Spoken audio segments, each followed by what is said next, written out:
जय श्री कृष्णा। राधे राधे। आप सभी को श्रावण महीने की कामिका एकादशी की बहुत बहुत शुभकामनाएं। भगवान लक्ष्मी नारायण आप सभी की मनोकामनाएं पूरी करें। आज की इस वीडियो में हम कामिका एकादशी के दिन सुनी जाने वाली सभी कहानियां सुनेंगे। सबसे पहले सुन लेते हैं कामिका एकादशी व्रत कथा।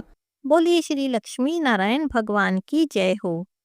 एक समय अर्जुन ने भगवान कृष्ण से पूछा, हे प्रभु, आपके मुख से मैंने आषाढ़ महीने के शुक्ल पक्ष की एकादशी का वर्णन सुना। अब आप मुझसे श्रावण महीने के कृष्ण पक्ष की एकादशी का वर्णन कहें। इस एकादशी का क्या नाम है, इस एकादशी का व्रत करने की क्या विधि है और इस एकादशी में किस देवता का पूजन किया जाता है। इस एकादशी का उपवास करने से मनुष्य को किस फल की प्राप्ति होती है। अर्जुन के इन प्रश्नों को सुनकर भगवान कृष्ण ने कहा, हे अर्जुन, मैं तुमसे श्रावण महीने की पवित्र एकादशी की कथा कहता हूँ, बड़े ध्यान से सुनो। एक समय इस एकादशी के बारे में भीष्म पितामह ने लोकहित के लिए नारद जी से कहा था।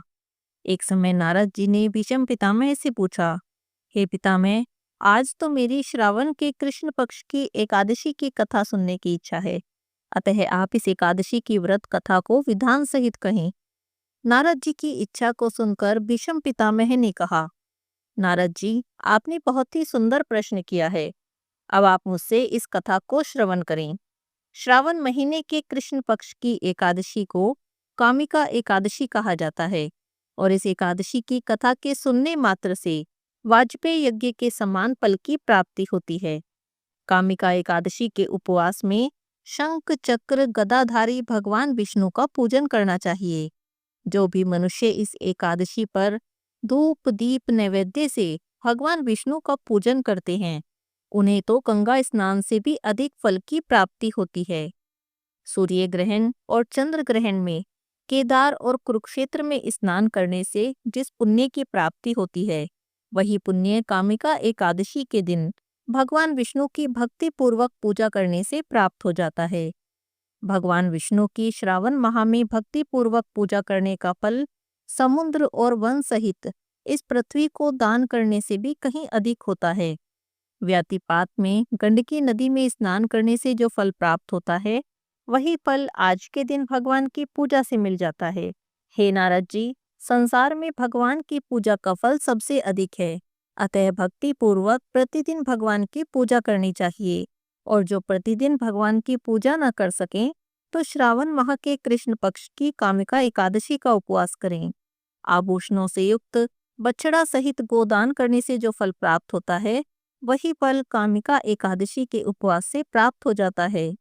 जो उत्तम द्विज श्रावण माह के कृष्ण पक्ष की कामिका एकादशी का उपवास करते हैं और उस दिन भगवान विष्णु का पूजन करते हैं, उनसे सभी देव नाग किन्नर पितृ सबकी पूजा हो जाती है। इसीलिए पाप से भयभीत होने वाले व्यक्ति को विधि विधान सहित इस उपवास को करना चाहिए। संसार सागर और पापों में फंसे हुए मनुष्य को इनसे मुक्ति पाने के लिए कामिका एकादशी का व्रत करना चाहिए। कामिका एकादशी के व्रत करने से सभी पाप नष्ट हो जाते हैं। संसार में इससे अधिक पापों को नष्ट करने वाला अन्य कोई दूसरा उपाय नहीं। हे नारद जी, स्वयं भगवान ने मुझसे कहा है कि मनुष्य को आध्यात्म विद्या से जो फल प्राप्त होता है, उससे कहीं अधिक फल कामिका एकादशी के व्रत करने से प्राप्त हो जाता है। इस व्रत को करने से मनुष्य को यमराज के दर्शन नहीं होते और ना ही उसे नरक के कष्ट भोगने पड़ते हैं। वह मनुष्य स्वर्ग का अधिकारी बन जाता है। जो भी मनुष्य इस दिन तुलसी दल से भक्ति पूर्वक भगवान विष्णु का पूजन करते हैं, वे इस संसार सागर में रहते हुए भी इस प्रकार अलग हो जाते हैं, जैसे कि कमल पुष्प जल में रहता हुआ भी जल से अलग ही रहता है। तुलसी दल से भगवान श्री हरि का पूजन करने का फल 1 बार स्वर्ण और 4 बार चांदी दान करने के फल के बराबर होता है। हे नारद जी, भगवान विष्णु रतन मोती मणि और आभूषणों की अपेक्षा तुलसी दल से अधिक प्रसन्न हो जाते हैं। जो भी मनुष्य प्रभु का तुलसी दल से पूजन करते हैं, उनके किए सभी पाप नष्ट हो जाते हैं। हे नारद जी, मैं भगवान की अति प्रिय श्री तुलसी जी को नित्य प्रतिदिन प्रणाम करता हूँ। तुलसी देवी के दर्शन मात्र से मनुष्य के सभी पाप नष्ट हो जाते हैं और शरीर का स्पर्श हो जाए तो मनुष्य पवित्र हो जाता है। तुलसी जी को जल से स्नान कराने से मनुष्य की सभी यम यातनाएं नष्ट हो जाती हैं। जो भी मनुष्य तुलसी जी को भक्ति पूर्वक भगवान के श्री चरण कमलों में अर्पित करते हैं, उन्हें मुक्ति प्राप्त होती है। कामिका एकादशी की रात्रि में जो भी मनुष्य जागरण करते हैं, दीप दान करते हैं, उनके पुण्यों को लिखने में तो चित्रगुप्त जी भी असमर्थ हैं।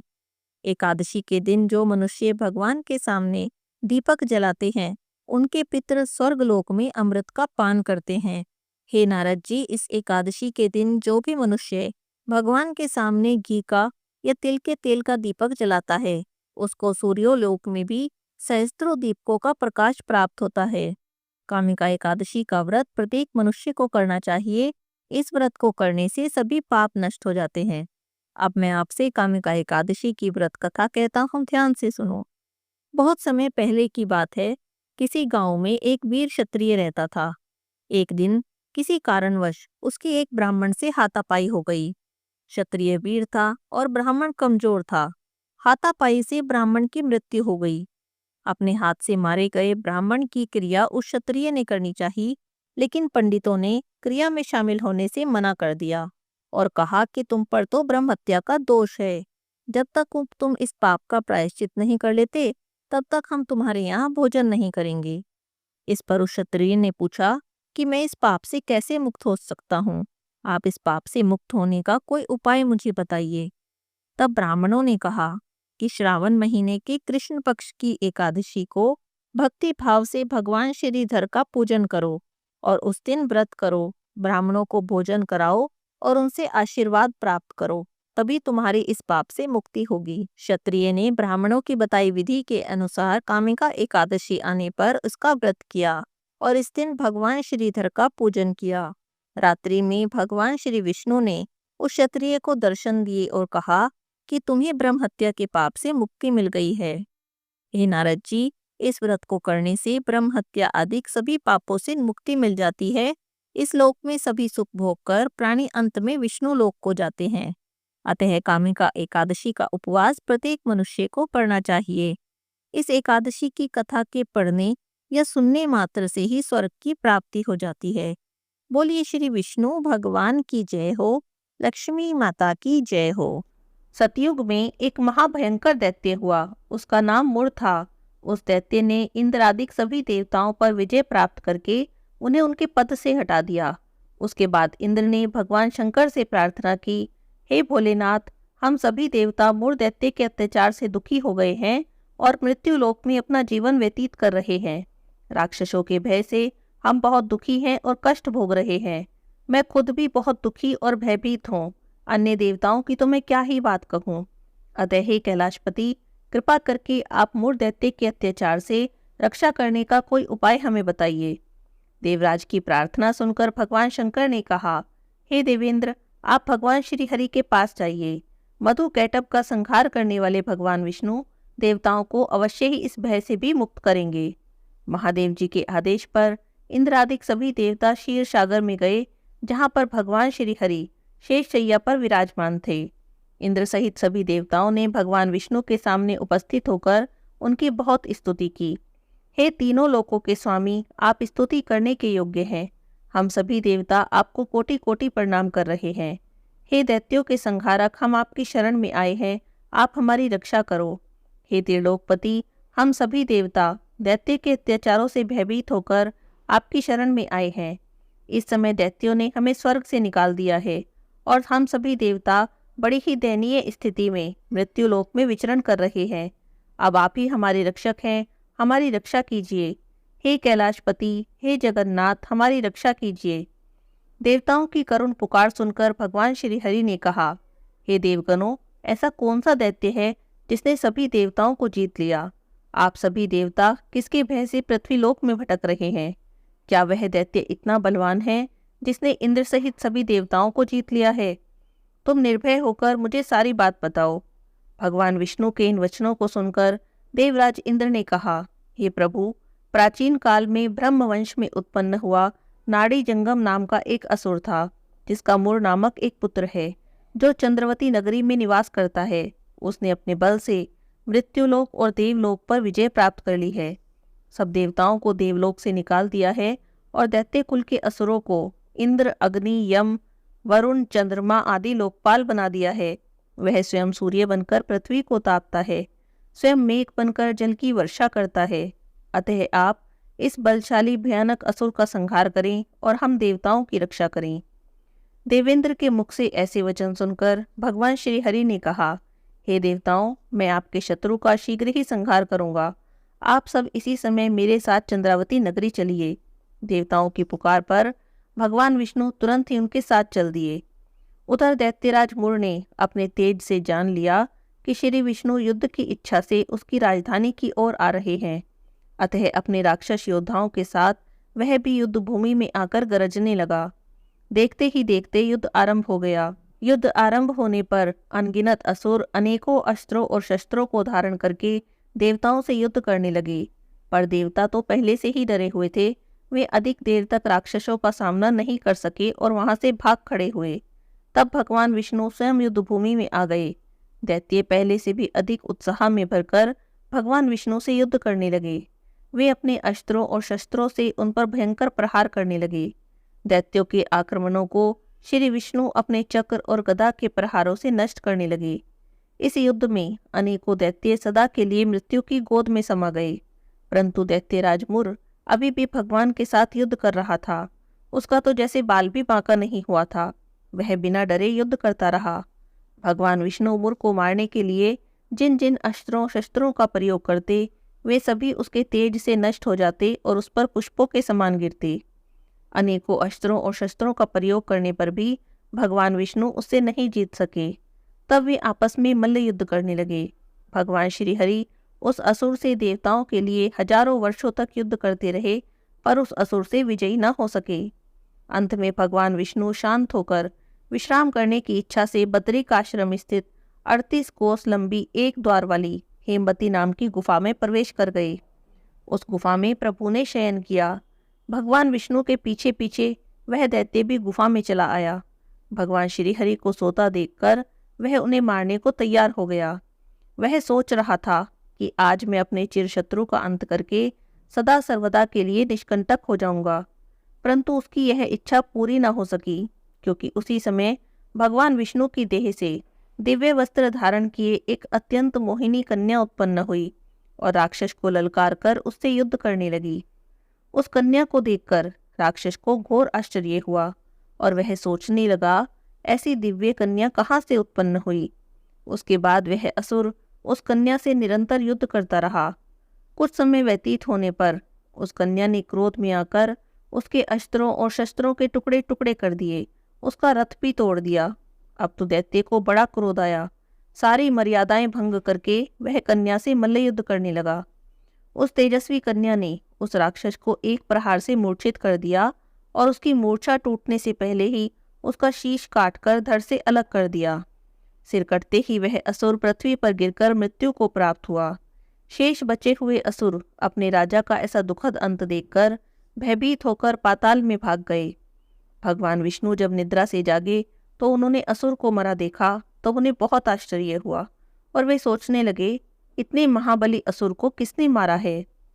तब वह तेजस्वी कन्या श्री हरि से हाथ जोड़कर बोली, हे जगदीश्वर, यह असुर आपको मारने को उद्यत था। तब आपके शरीर से उत्पन्न होकर मैंने ही इस असुर का वध किया है। कन्या की बातों को सुनकर भगवान विष्णु ने कहा, हे देवी, तुमने इस असुर का संहार किया, अतः मैं तुमसे बहुत प्रसन्न हूँ। इस राक्षस का अंत करके तुमने तीनों लोकों के देवताओं के कष्टों को हरा है, इसीलिए मैं तुमसे प्रसन्न हूँ। तुम अपनी इच्छा के अनुसार कोई भी वरदान मांग लो, मैं तुम्हारी प्रत्येक इच्छा को पूर्ण करूँगा। तब भगवान विष्णु के वचनों को सुनकर उस कन्या ने कहा, हे प्रभु, यदि आप मुझ पर प्रसन्न हैं तो मुझे वरदान दें कि जो भी मनुष्य या देव मेरा व्रत करे उसके सभी पाप नष्ट हो जाएं और उसे अंत में स्वर्ग की प्राप्ति हो। मेरे व्रत का आधा फल रात्रि को मिले और उसका आधा फल एक समय भोजन करने वाले को मिले। जो भी श्रद्धा से भक्ति से मेरे व्रत को करें वे निश्चय ही वैकुंठ को प्राप्त करें। जो मनुष्य मेरे व्रत में दिन और रात में एक समय भोजन करे वह धन धान्य से भरपूर रहे।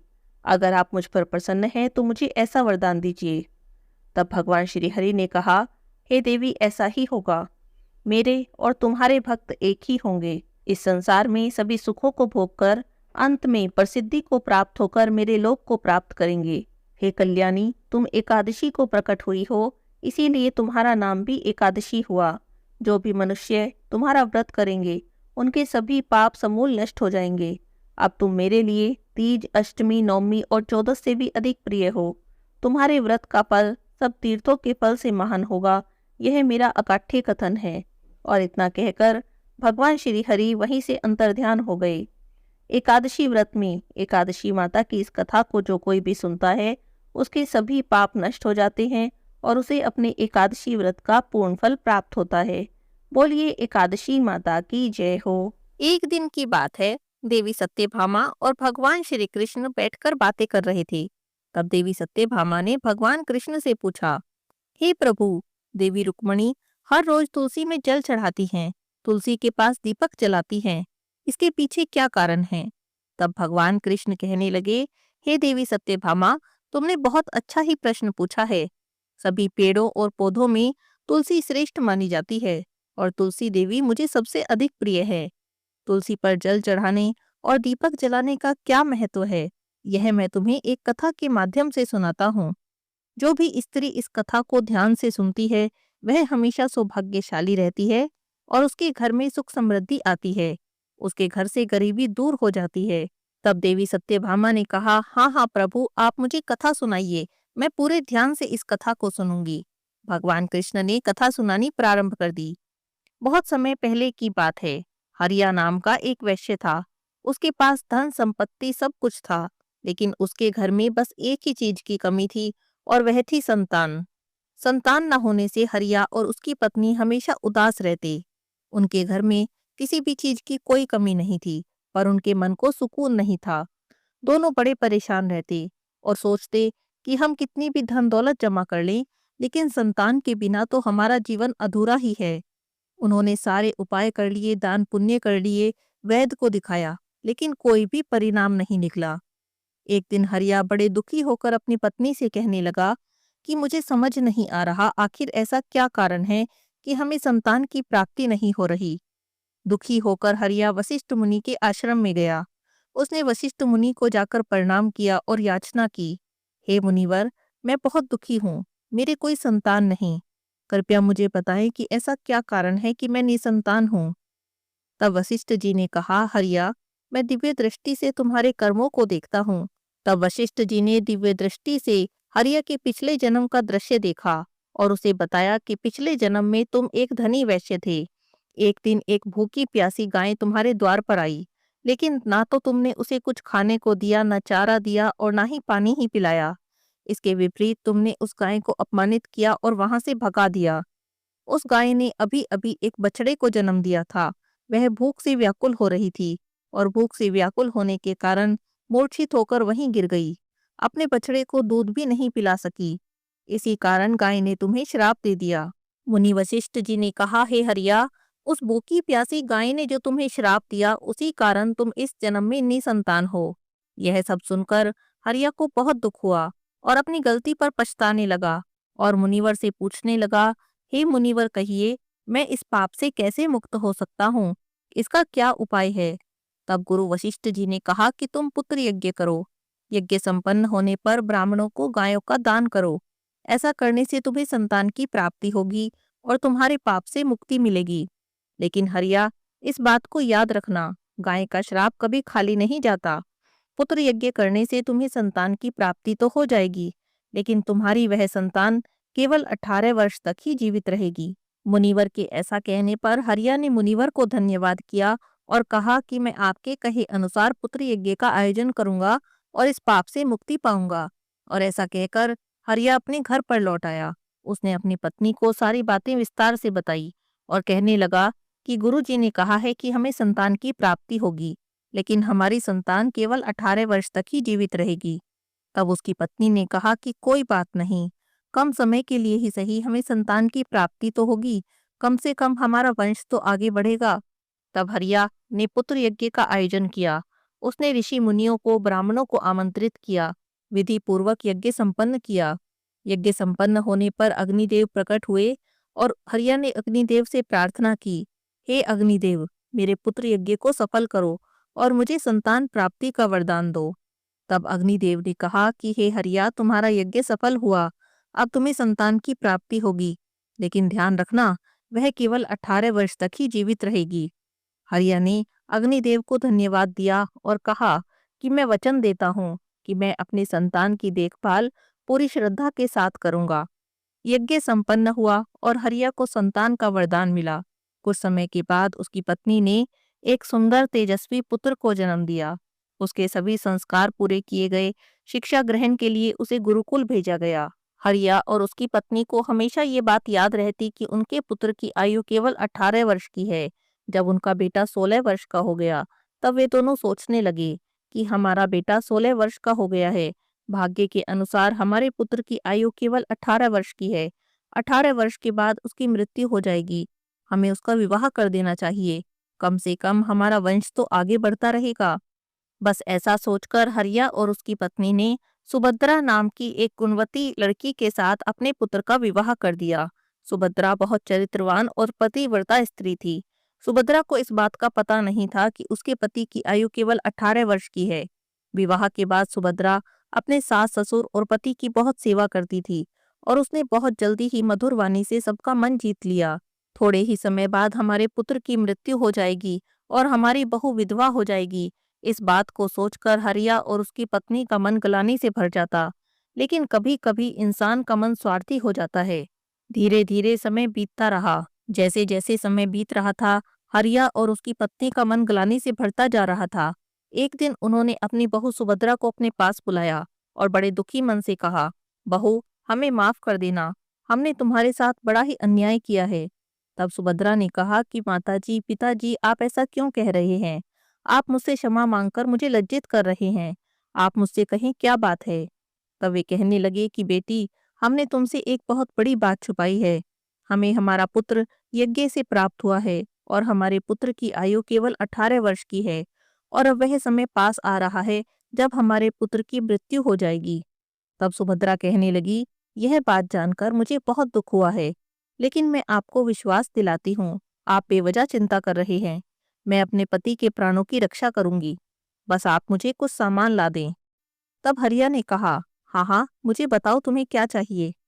तब सुभद्रा ने कहा, मुझे एक दीपक चाहिए, एक जल का घड़ा चाहिए और एक गाय चाहिए।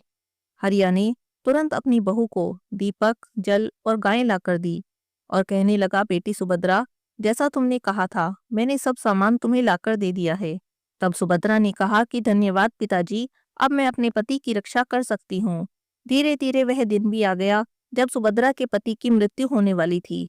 सुभद्रा बहुत सुबह जल्दी उठी।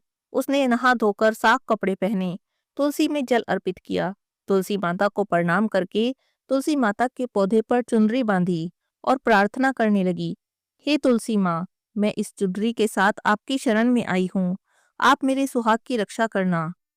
यमराज के दूत हरिया के पुत्र के प्राण लेने के लिए उसके घर पर आए, लेकिन तुलसी के पौधे ने उनका मार्ग रोक दिया। ये क्या, तुलसी का पौधा हमें रोक रहा है? हे यमदूत, मैं तुम्हें इस घर में नहीं आने दूंगी। इस घर की बहू ने मुझे चुनरी चढ़ाई है, उसके पति की रक्षा करना मेरी जिम्मेदारी है। तब तुम्हें यमलोक वापस लौटना होगा, यहाँ प्रवेश करना संभव नहीं। यम के दूत भयभीत होकर यमपुरी वापस चले गए और जाकर यमराज से कहा, हे महाराज, हम उस घर में प्रवेश नहीं कर पाए, उस घर की रक्षा स्वयं तुलसी माँ कर रही है। यमराज को यह बात सुनकर बहुत गुस्सा आया। उन्होंने तुरंत अपने अन्य 4 दूतों को बुलाया और कहा कि तुम हरिया के घर जाओ और जब तुलसी का पौधा सो रहा हो तब उसके पति के प्राणों को लेकर आओ। शाम के समय यमराज के 4 दूत सुभद्रा के घर की ओर निकल पड़े। सुभद्रा को यम के दूतों के आने की आशंका थी। उसने तुलसी माँ की पूजा की, एक घी का दीपक जलाया और प्रार्थना की, हे दीपक, तुम मेरे पति के प्राणों की रक्षा करना। यमराज के दूत मेरे पति के प्राण हरने आ रहे हैं, कृपया करो और मेरे पति के प्राणों की रक्षा करो। जैसे जैसे शाम हुई और तुलसी का पौधा विश्राम करने लगा, यमराज के 4 दूत सुभद्रा के घर के सामने पहुंच गए। लेकिन ये क्या, जैसे ही यमदूत सुभद्रा के घर में प्रवेश करने लगे, तुलसी के पौधे के पास जले दीपक ने उनका रास्ता रोक दिया और कहा, हे यमदूतों, इस घर की बहू ने मुझे प्रज्वलित किया है और मुझसे अपने पति के प्राणों की रक्षा करने की प्रार्थना भी की है। जब तक मैं जल रहा हूँ तुम इस घर में नहीं आ सकते। मैं उसके पति की प्राणों की रक्षा कर रहा हूँ। यमदूतों ने कहा कि हमें यमराज ने उसके पति के प्राण लेने भेजा है। तुम आज उसके पति के प्राण नहीं ले जा सकोगे। अगर तुम आगे बढ़े तो मैं अपनी अग्नि से तुम्हें जलाकर भस्म कर दूंगा। दीपक के ऐसा कहने पर यमदूत डर गए। उन्होंने विचार किया कि हम थोड़ी देर घर के बाहर ही इंतजार करते हैं। जब दीपक ठंडा हो जाएगा तब हम घर में प्रवेश करेंगे। यम के दूत घर के बाहर खड़े होकर इंतजार करने लगे। थोड़ी देर बाद सुभद्रा का जलाया दीपक ठंडा हो गया।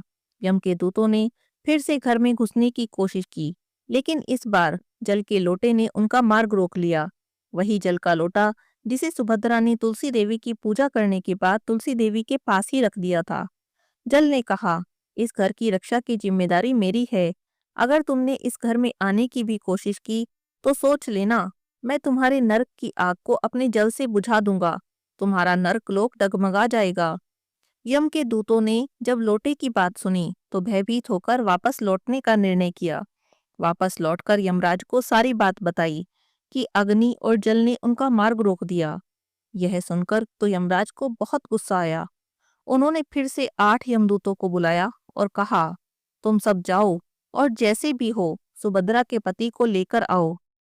इस बार सुभद्रा ने अपने घर के सामने गाय को बांध दिया और गाय माता से प्रार्थना की, हे गौ माता, यम के दूत मेरे पति के प्राण हरने आ रहे हैं। मैं आपकी शरण में आई हूँ। आप जैसे भी हो मेरे सुहाग की रक्षा करो। तब गौ माता ने कहा, बेटी तुम चिंता मत करो। मेरे रहते यम के दूत इस घर में प्रवेश भी नहीं कर सकते। मैं तुम्हारे सुहाग की रक्षा करूंगी। जब 8 यमदूत आए तो गाय माता ने उनका रास्ता रोक दिया और कहने लगी, मेरे रहते तुम इस घर में प्रवेश भी नहीं कर सकते। अगर तुमने प्रवेश करने की कोशिश भी की तो मैं तुम्हें श्राप दे दूंगी। और देखो, अब तुम जिद मत करो। लेकिन यम के दूतों ने गाय माता की बात नहीं मानी और कहने लगे कि यमराज ने कहा है, जैसे भी हो सुभद्रा के पति के प्राण लेकर ही आना। अब हम अपना काम करके ही जाएंगे। तब गाय माता कहने लगी, उसके प्राण हरने से पहले तुम्हें मेरे प्राण लेने होंगे। और सोच लो, अगर तुमने ऐसा किया तो तुम पर गो हत्या का पाप लग जाएगा। और जानते हो ना, इस महापाप का तो कोई प्रायश्चित भी नहीं है। गाय माता की बातें सुनकर 8 यमदूत पूरी तरह से घबरा गए। उन्हें अच्छे से पता था कि गौ हत्या के श्राप से मुक्ति नहीं मिल सकती और गौ हत्या का पाप अपने सिर पर कोई भी लेने को तैयार नहीं हुआ। तब उन्होंने यमलोक लौटने का निश्चय किया। यमलोक में जाकर उन्होंने यमराज से सारी बात बताई। यमराज को यह बात सुनकर बहुत गुस्सा आया। अब तो यमराज स्वयं अपनी भैंसे पर सवार होकर सुभद्रा के घर के पास पहुंच गए। यमराज को अपने द्वार पर खड़ा देखकर सुभद्रा डर गई। यमराज को प्रणाम करके उनकी स्तुति गाने लगी। हे धर्मराज, आप ही प्राणियों के पाप और पुण्य का लेखा जोखा रखते हैं। आप न्याय के देवता हैं। मैं धर्म का पालन करने वाली एक पतिव्रता नारी हूँ। कृपया मेरे पति के प्राणों की रक्षा करें। हे धर्मराज, आपको बारंबार मेरा प्रणाम हो। सुभद्रा ने बार बार यमराज की स्तुति की। सुभद्रा की स्तुति सुनकर यमराज बहुत प्रसन्न हुए और अचानक ही उनके मुंह से निकल गया, सदा सुहागन रहो। फिर यमराज सुभद्रा के पति के प्राण ले जाने लगे तो सुभद्रा ने यमराज को प्रणाम करते हुए कहा, हे यमराज जी, अभी अभी तो आपने मुझे सदा सुहागन रहने का आशीर्वाद दिया है, फिर आप मेरे पति के प्राण कैसे हर सकते हैं? ऐसा करने से तो आपका वचन मिथ्या हो जाएगा। यह बात सुनकर यमराज रुक गए और बोले, बेटी तुमने आज मृत्यु को भी पराजित कर दिया। मैं तुम्हें वरदान देता हूँ कि अब तुम्हारा पति 100 वर्षों तक जीवित रहेगा। तुम्हारी श्रद्धा और पतिव्रत धर्म ने मुझे प्रसन्न किया है। यमराज ने वरदान देते हुए कहा, हे बेटी सुनो, आज से जो भी स्त्री अपने घर के सामने तुलसी का पौधा लगाकर रोज शाम को वहां दीपक जलाएगी, जिसके घर के सामने गाय बंधी होगी, जल का लोटा रखा होगा, उस घर में मेरे दूत कभी प्रवेश नहीं कर सकेंगे। और ऐसा कहकर यमराज अंतर्ध्यान हो गए। भगवान कृष्ण कहते हैं, हे देवी सुभद्रा, इस प्रकार पतिव्रत धर्म का पालन करके जो भी स्त्री अपने घर के सामने तुलसी का पौधा लगाती है और तुलसी के पौधे की सेवा करती है, नित्य प्रतिदिन दीपक जलाती है, वहां पर जल का लोटा रखती है। जिस घर के सामने गायें बंधी होती है, उस घर में मृत्यु कभी प्रवेश नहीं करती। उस घर में कभी दुख और दरिद्रता का वास नहीं होता, कभी शोक का वास नहीं होता। तब देवी सत्यभामा कहने लगी, समझ गई प्रभु, तुलसी के पौधे का इतना महत्व है तो आज से मैं भी सुबह शाम दोनों समय तुलसी देवी की पूजा किया करूंगी।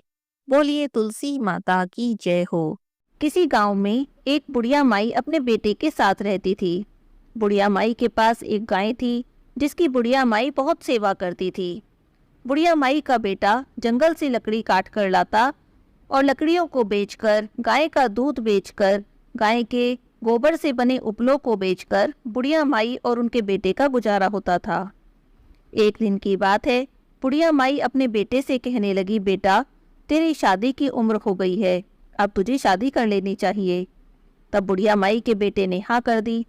बुढ़िया माई ने अपने बेटे के लिए लड़की देखना शुरू कर दिया। कुछ ही दिनों में बुढ़िया माई के बेटे का विवाह भी हो गया। घर में बहू आ गई। बुढ़िया माई की बहू बहुत ही संस्कारी थी और अच्छे विचारों वाली थी, बहुत ही धार्मिक प्रवृत्ति की थी। रोज सुबह उठती, स्नान करती, पूरे घर की साफ सफाई करती, उसके बाद अपना पूजा पाठ करती। बहू भगवान शिव की बहुत बड़ी भक्त थी। उसने एक आले में भगवान शिव पार्वती को बिठा रखा था।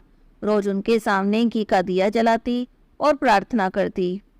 उसके बाद अपने घर का सारा काम निपटाकर कुएं पर पानी भरने जाती, गाय की सेवा करने जाती और गाय के गोबर के उपले पातती। बुढ़िया माई ऐसी संस्कारी बहू पाकर बहुत खुश थी। थोड़े दिनों बाद सावन का महीना आया तो बुढ़िया माई की बहू तो ठहरी भगवान शिव की भक्त। वो अपनी सास से कहने लगी, सासू जी, सावन का महीना आ रहा है, मेरी इच्छा है कि मैं शिवजी के मंदिर में जाऊं, शिवजी का जल से अभिषेक करूं और पूजा करूं। तब उसकी सास कहने लगी कि अगर तुम मंदिर जाओगी, पूजा करोगी तो उसमें बहुत समय लग जाएगा, इतने समय में तो तुम घर का सारा काम कर सकती हो। नहीं नहीं, तुम रहने दो, घर में जितना पूजा पाठ करती हो उतना ही बहुत है। ऐसा कहकर सास ने मना कर दिया। बहू बेचारी बहुत दुखी हुई, क्योंकि उसका तो मन था कि सावन के महीने में वो शिवजी की पूजा करे, लेकिन वो कर भी क्या सकती थी। अपने सास से बहस नहीं करना चाहती थी, इसीलिए चुपचाप उनकी बात मान ली। सावन के महीने का पहला दिन था।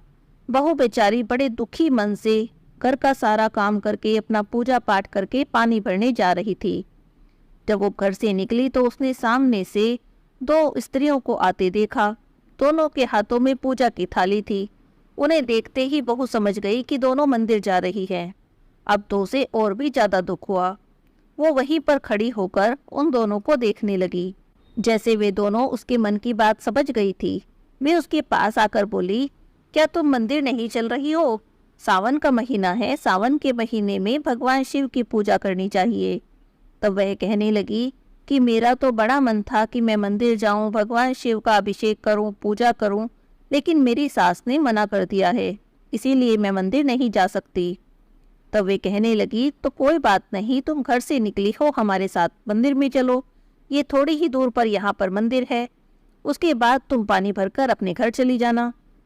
तब वह कहने लगी, लेकिन मेरे पास तो कोई सामान भी नहीं है, पूजा की थाली भी नहीं है, मैं मंदिर जाकर करूंगी क्या?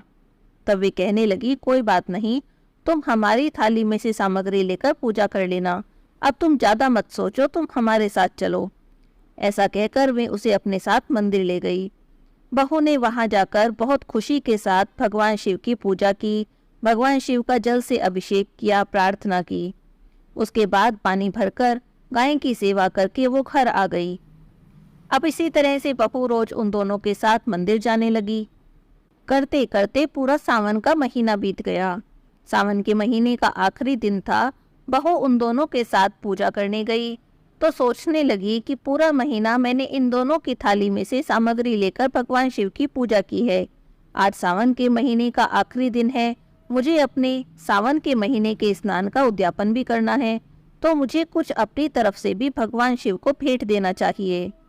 ऐसा सोचकर बेचारी बड़ी दुखी हुई, क्योंकि उसके पास तो कुछ भी नहीं था, पैसे भी नहीं थे, कोई सामग्री भी वो घर से नहीं ला सकती थी, कोई सामान भी नहीं ला सकती थी, तो करती क्या।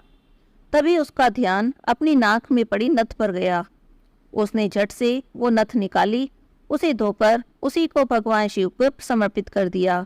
कहने लगी कि भगवान शिव, इसे ही मेरी भेंट समझकर स्वीकार कर लो। मेरे पास और कुछ भी नहीं है जिसे आपको मैं भेंट दे सकूं। उसकी भोली भक्ति देखकर भगवान शिव तो बहुत प्रसन्न हो गए। उसके बाद पूजा पाठ करके बहू अपने घर आ गई। घर आकर अपनी सास से बचती घूमने लगी कि कहीं सासू जी ने नाक में नथ ना देखकर पूछ लिया तो मैं क्या जवाब दूंगी। लेकिन कब तक बचती। दोपहर को जब खाना देने गई तब सास की नज़र उसकी नाक पर पड़ ही गई। उसने पूछा कि बहू, तेरी नथ कहाँ गई। तब बहू ने झूठ ही कह दिया कि माँ जी, मुझे नहीं पता, शायद कहीं गिर गई होगी। तब सास कहने लगी, कोई बात नहीं, मुझे पता तू कहाँ कहाँ गई थी, चल ढूंढ कर आते हैं। तब वह कहने लगी, मैं सुबह पानी भरने गई थी कुएं पर, फिर गाय की सेवा करने गई, तो बस इन्हीं 2 जगह पर मैं गई हूँ। तब सास बहू को साथ में लेकर पहले कुएं पर गई जहाँ पर बहू पानी भरने आई थी। वहाँ सारे में ढूंढा लेकिन नथ नहीं मिली। नथ वहाँ होती तो मिलती भी। उसके बाद दोनों सास बहू गाय के पास गई। गाय के पास ढूंढा तो नथ नहीं मिली। तब सास कहने लगी कि चल देखते हैं उपले तोड़कर, कहीं ऐसा ना हो कि उपलों के साथ उपलों में ही चली गई हो तेरी नथ। ऐसा कहकर सास और बहू दोनों ने एक एक उपला उठाया। दोनों ने तोड़ा तो दोनों उपलों में से एक एक नथ निकली। अब सास तो हैरान रह गई, नथ एक थी निकली 2, ये कैसे हो गया।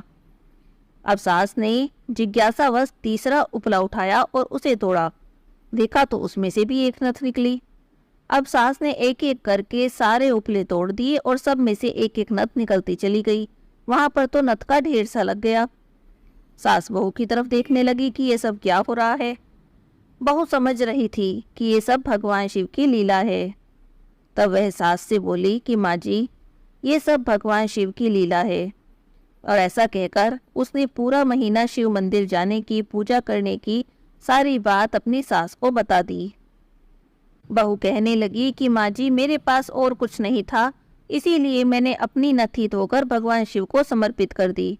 अब भगवान शिव की कृपा से ही ये नथ मेरे पास वापस आ गई हैं। तब उसकी सास कहने लगी कि अगर सावन के महीने में भगवान शिव की पूजा करने का, मंदिर जाने का, शिव जी का जल से अभिषेक करने का इतना महत्व है, तो अगले साल से हम दोनों साथ में मिलकर भगवान शिव की पूजा किया करेंगे। अगले साल जब सावन का महीना आया तब दोनों सास बहू रोज मंदिर जाती, भगवान शिव की पूजा करती। भगवान शिव दोनों की भक्ति से बहुत प्रसन्न हुए। भगवान शिव की कृपा से बुढ़िया माई के घर में खूब अन्न धन हो गया। भगवान शिव ने बहू पर दया की और उसे एक बहुत ही सुंदर पुत्र की प्राप्ति हुई। भोलेनाथ की कृपा से बुढ़िया माई के घर में खूब खुशियां आ गई। हे भोलेनाथ, जैसे आपने बुढ़िया माई पर दया की, जैसे बुढ़िया माई की बहू पर अपनी कृपा की, वैसे ही सावन के महीने में पूजा करने वाले, व्रत करने वाले और इस कथा को सुनने वाले सब पर अपनी कृपा बनाए रखना। बोलो शंकर भगवान की जय हो। तपसी लपसी की कहानी। एक तपसी था और एक लपसी था, दोनों आपस में मित्र थे। तपसी तो सदा भगवान की सेवा करता, उनकी पूजा करता और रोज तपस्या करता। लपसी को पूजा पाठ नहीं आता था। वो रोज 1.25 सेर की लापसी बनाता, भगवान को भोग लगाता, घंटी बजाता, जीम कर चद्दर तान कर सो जाता। एक दिन की बात है, दोनों दोस्तों में बहस छिड़ गई कि कौन भगवान का सबसे बड़ा भक्त है। तो तपसी ने कहा कि मैं बड़ा भक्त हूँ और लपसी कहने लगा कि नहीं, भगवान का सबसे बड़ा भक्त तो मैं ही हूँ। लपसी बोला कि तुम भक्त कैसे हुए? मैं तो सारा दिन भगवान की भक्ति करता हूँ, पूजा करता हूँ, भगवान की तपस्या करता हूँ, तो मैं बड़ा भक्त हूँ। तुम क्या करते हो? तुम तो बस भगवान को भोग लगाते हो और जीम कर चद्दर तान कर सो जाते हो।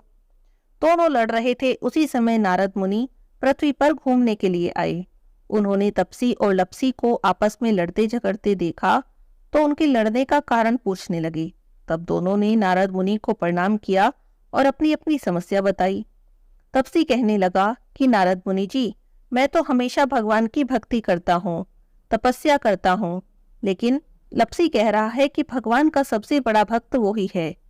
तब लपसी बोला, नारद मुनि जी, मैं भगवान की पूजा पाठ की विधि नहीं जानता, मंत्र जाप की विधि भी नहीं जानता।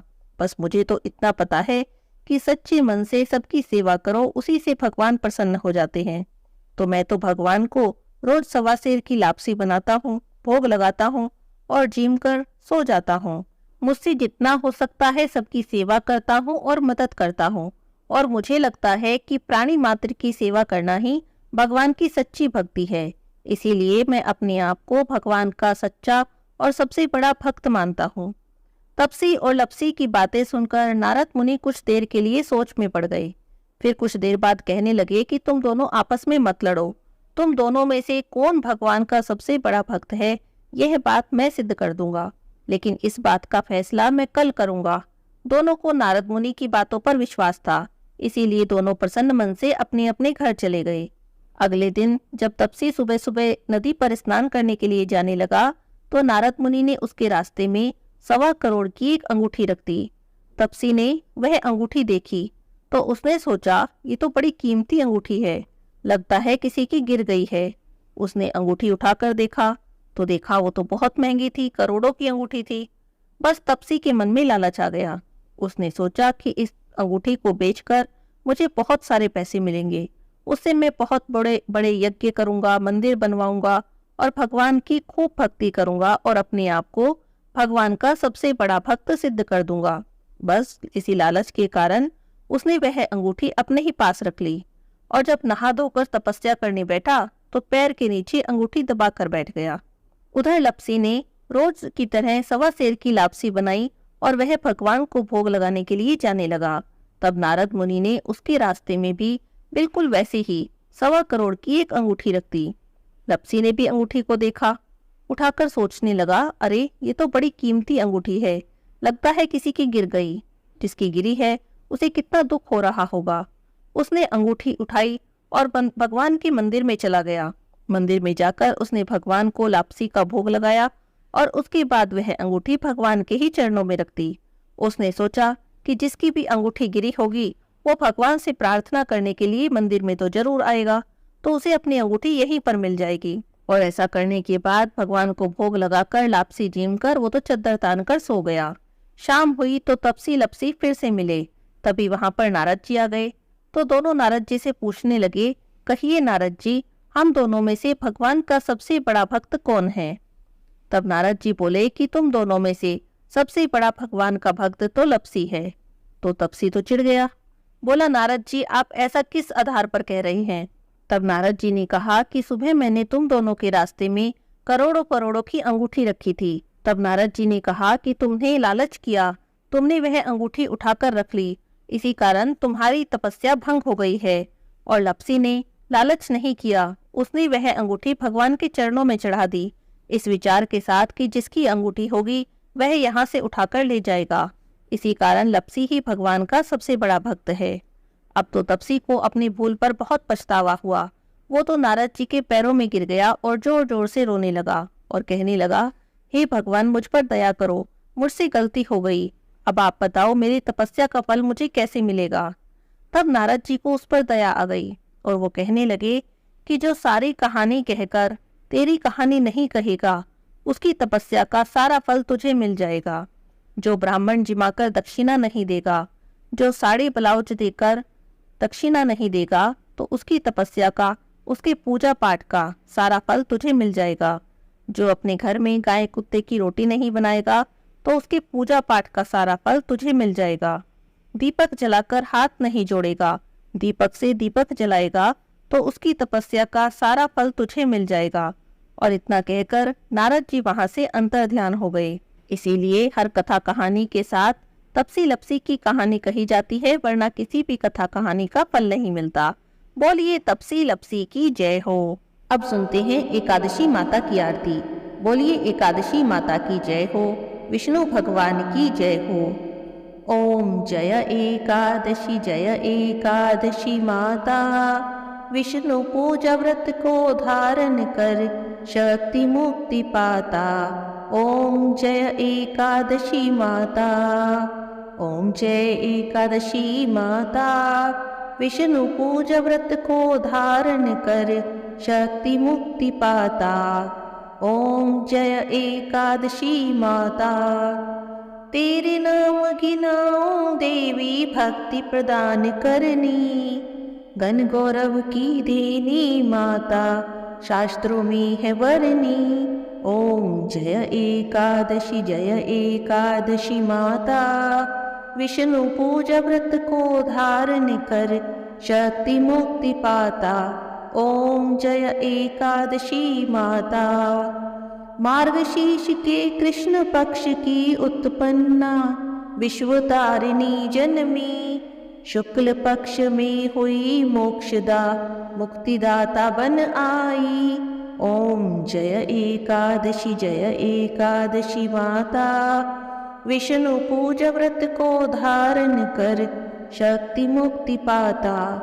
ओम जय एकादशी माता, पौष के कृष्ण पक्ष की सफला नामक है, शुक्ल पक्ष में होए पुत्रदा आनंद अधिक रहे। ओम जय एकादशी माता, विष्णु पूजा व्रत को धारण कर शक्ति मुक्ति पाता।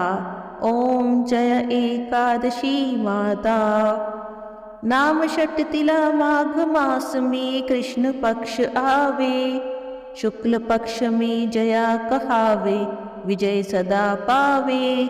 ओम जय एकादशी माता, विष्णु पूजा व्रत को धारण कर शक्ति मुक्ति पाता। ओम जय एकादशी माता, विजय फागुन कृष्ण पक्ष में शुक्ला आमल की, पाप मोचनी कृष्ण पक्ष में चैत्र महाबल की। ओम जय एकादशी माता, विष्णु पूजा व्रत को धारण कर शक्ति मुक्ति पाता।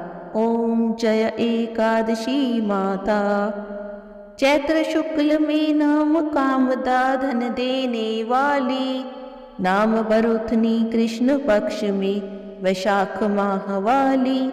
ओम जय एकादशी माता, विष्णु पूजा व्रत को धारण कर शक्ति मुक्ति पाता। ओम जय एकादशी माता, शुक्ल पक्ष में होए मोहिनी अपरा ज्येष्ठ कृष्ण पक्षी, नाम निर्जला सब सुख करनी शुक्ल पक्ष रखी।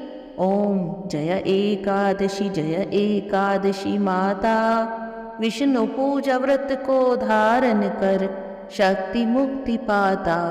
ओम जय एकादशी माता, योगिनी नाम आषाढ़ में जानो कृष्ण पक्ष करनी, देवशयनी नाम कहाओ शुक्ल पक्ष धरनी। ओम जय एकादशी माता, विष्णु पूजा व्रत को धारण कर शक्ति मुक्ति पाता। ओम जय एकादशी माता, कामिका श्रावण मास में आवे कृष्ण पक्ष कहिए, श्रावण शुक्ला होए पवित्रा आनंद से रहिए। ओम जय एकादशी माता, विष्णु पूजा व्रत को धारण कर शक्ति मुक्ति पाता। ओम जय एकादशी माता, अजा भाद्रपद कृष्ण पक्ष की परिवर्तिनी शुक्ला, इंद्रा आशीवन कृष्ण पक्ष में व्रत से भवसागर निकला। ओम जय एकादशी माता, विष्णु पूजा व्रत को धारण कर शक्ति मुक्ति पाता। ओम जय एकादशी माता, पापांकुशा है शुक्ल पक्ष में आप हरणहारी, रमा मास कार्तिक में आवे सुखदायक भारी। ओम जय एकादशी माता, विष्णु पूजा व्रत को धारण कर शक्ति मुक्ति पाता। ओम जय एकादशी माता, देवोत्थानी शुक्ल पक्ष की दुख नाशक मैया, पावन मास में करो विनती पार करो नैया। ओम जय एकादशी माता, विष्णु पूजा व्रत को धारण कर शक्ति मुक्ति पाता। ओम जय एकादशी माता। परमा कृष्ण पक्ष में होती जन मंगल करनी, शुक्ल मास में होए पद्मिनी दुख दारिद्र हरनी। ओम जय एकादशी माता। विष्णु पूजा व्रत को धारण कर शक्ति मुक्ति पाता। ओम जय एकादशी माता। जो कोई आरती एकादशी माता की भक्ति सहित गावे, जन गुरुदीता स्वर्ग का वासा निश्चय ही पावे। ओम जय एकादशी माता। विष्णु पूजा व्रत को धारण कर शक्ति मुक्ति पाता। ओम जय एकादशी माता। बोलिए एकादशी माता की जय हो, विष्णु भगवान की जय हो, लक्ष्मी माता की जय हो। तुलसी महारानी नमो नमो, हरि की पटरानी नमो नमो। तुलसी महारानी नमो नमो, हरि की पटरानी नमो नमो। धन तुलसी पूर्ण तप कीनो, शालिग्राम बनी पटरानी नमो नमो। तुलसी महारानी नमो नमो, हरि की पटरानी नमो नमो। जाके पत्र मंजरी कोमल, श्रीपति कमल चरण लपटानी नमो नमो। तुलसी महारानी नमो नमो, हरि की पटरानी नमो नमो।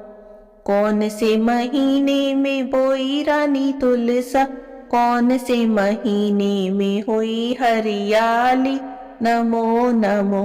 तुलसी महारानी नमो नमो, हरि की पटरानी नमो नमो। कौन से महीने में हुई तेरी पूजा, कौन से महीने में हुई पटरानी नमो नमो। तुलसी महारानी नमो नमो। तुलसी महारानी नमो नमो। आषाढ़ मास में बोई रानी तुलसा, सावन मास में हुई हरियाली नमो नमो।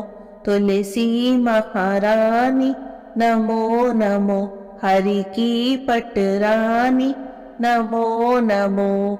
कार्तिक मास में हुई तेरी पूजा, मंगसिर मास में हुई पटरानी नमो नमो।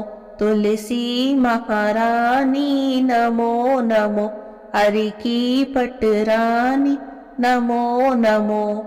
धूप दीप नैवेद्य आरती, पुष्पन की वर्षा बरसानी नमो नमो। तुलसी महारानी नमो नमो। तुलसी महारानी नमो नमो। 56 भोग 3600 व्यंजन, बिन तुलसी हरि एक न मानी नमो नमो। तुलसी महारानी नमो नमो, हरि की पटरानी नमो नमो। जो कोई तुलसी जी को सवेरे गाए, श्री कृष्ण के दर्शन पाए नमो नमो। तुलसी महारानी नमो नमो, हरि की पटरानी नमो नमो। जो कोई तुलसी जी को दोपहर को गाए, खीर खांड के भोग लगाए नमो नमो। तुलसी महारानी नमो नमो, हरि की पटरानी नमो नमो। जो कोई तुलसी जी को सांझ को गाए, श्री कृष्ण जी की आरती उतारे नमो नमो। तुलसी महारानी नमो नमो, हरि की पटरानी नमो नमो। जो कोई तुलसी जी को रात को गाए, श्री कृष्ण के चरण दबाए नमो नमो।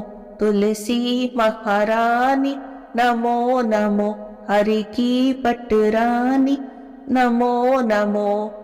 सभी सखी मैया तेरो यश गावे, भक्ति दान दीजो महारानी, नमो नमो तुलसी महारानी, नमो नमो तुलसी महारानी, नमो नमो हरि की पटरानी, नमो नमो तुलसी महारानी, नमो नमो। बोली तुलसी माता की जय हो।